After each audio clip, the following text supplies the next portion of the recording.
Décembre n'est pas un mois de bénédiction, mais c'est un mois d'action de grâce à Dieu. Et surtout lorsque nous regardons notre liste et que nous voyons qu'il y a plein de choses que nous avons demandées à Dieu, plein de promesses que nous avons reçues, plein de choses que nous avons envisagé à faire. Et dans le mois de décembre, on se rend compte qu'il y a beaucoup de choses qui n'ont pas été faites. On se décourage, mais c'est une grosse erreur de comprendre que tant que nous vivons, Dieu a encore des choses à faire avec nous. Il a de nouvelles choses à faire et avec Dieu, ce n'est pas le 1er janvier et le 31 décembre qui comptent, mais c'est le spirituel. Dieu a son calendrier, il a ses voies qui ne sont pas conformes à nos voies. C'est pour cela que la Bible dit que mes voies ne sont pas vos voies et mes pensées ne sont pas vos pensées. Donc, je viens juste t'encourager que si tu as des choses que tu n'as pas vues jusqu'en décembre, tout ce que tu as à faire, c'est de rendre grâce à Dieu parce que tu as encore de la vie, il y a encore de l'espoir. Rends-lui grâce pour les choses qu'il a déjà fait et remercie-le pour les choses qu'il va faire encore. C'est cette attitude de cœur, cette attitude d'action de grâce qui ouvre les portes à de grandes choses dans nos vies.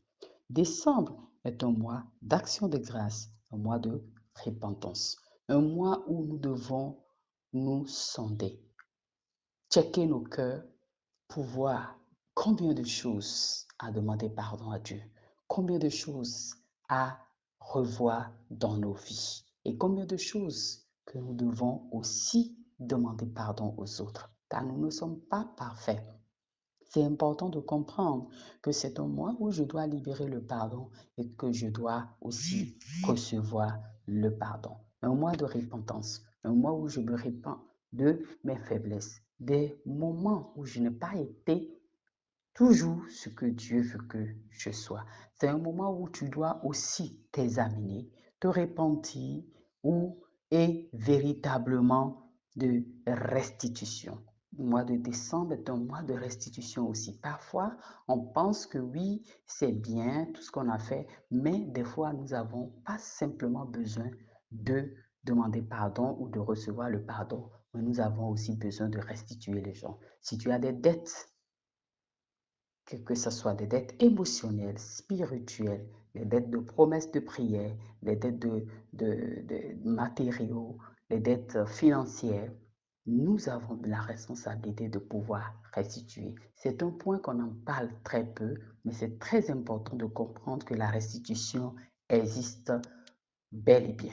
Nous devons véritablement restituer les personnes que nous avons véritablement et à contracter des dettes dans n'importe quel domaine, de retourner ce que nous avons vraiment à leur rendre. C'est important de comprendre aussi que c'est un mois de réconciliation, un mois où je ne dois garder rancune, l'amertume de personne dans mon cœur, mais que je dois libérer le pardon et chercher à avoir beaucoup de d'humilité pour aller vers les gens pour se réconcilier. Cette humilité va ouvrir la porte de la gloire, de l'élévation dans ta vie pour l'année prochaine 2026. C'est un mois de jugement.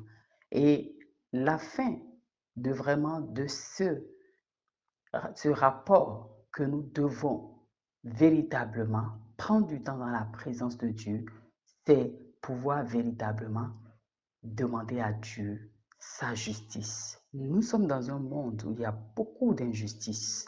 Mais lorsque nous ne nous repentons pas, lorsque nous ne pardonnons pas les autres, nous ne pouvons pas aller sur ce terrain de jugement. C'est important. Dieu est un Dieu juste. Et lorsque nous arrangeons notre vie devant le Seigneur, nous pouvons réclamer sa justice. Il nous a dit de ne pas nous venger, mais tout simplement lui rappeler sa justice. Il a dit qu'il va faire la différence entre ceux qui le servent et ceux qui ne le servent pas. Il a dit qu'il va faire la différence entre brebis et brebis, dont vous avez le droit. Lorsque vous avez véritablement pris ce temps dans la présence de Dieu, c'est de pouvoir demander, Seigneur, fais-moi justice et accomplis ta volonté contre tous ceux-là qui s'élèvent contre ma vie. Soyez bénis abondamment et la priorité, c'est la repentance, le pardon. Et à la fin, le jugement, car Dieu donne la justice à tous ceux-là qui s'approchent dans sa présence. Ne te venge pas, mais demande à Dieu de véritablement manifester sa grâce dans ta vie. Je viens juste t'encourager aussi pour dire que les déceptions, tu as besoin de prendre du temps dans la présence de Dieu pour que l'Éternel puisse te guérir de toute forme de déception. Ne trimballe pas ces blessures en 2026. Dépose-les à la croix et reçois la guérison que Christ a déjà donnée. C'est pourvu. Il veut soigner tous ceux-là qui ont le cœur brisé. Viens dans sa présence et il guérit ton cœur. Partage cette vidéo et que la grâce, la restauration et la main toute-puissante guérissante de l'Éternel se repose sur ta vie au nom puissant de Jésus.